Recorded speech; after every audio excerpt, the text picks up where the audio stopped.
The MYCIMRE Wireless CarPlay Adapter 2026 turns a factory-wired CarPlay or Android Auto port into a fully wireless setup, so you can leave your phone in your pocket and still get maps, calls, and music on the dashboard screen. Its broad compatibility with many recent Apple iPhone and Android phones, along with a long list of supported vehicles from about 2015 onward,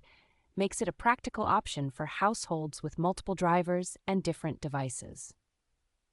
The adapter is impressively compact and very light, with a short, stubby body that tucks neatly into tight console spaces,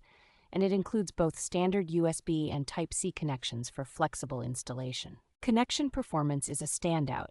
as the combination of modern Wi-Fi and Bluetooth hardware with an updated processor delivers quick initial pairing and stable wireless CarPlay or Android Auto, even when the road is rough. Build quality feels more robust than typical plastic dongles thanks to metal edging that helps shed heat during long drives,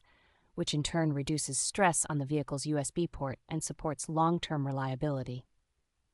Everyday use is straightforward because it behaves like a plug-and-play accessory that automatically reconnects within seconds and supports voice assistance, touch control, and media streaming, backed by a multi-year warranty and responsive support from the brand.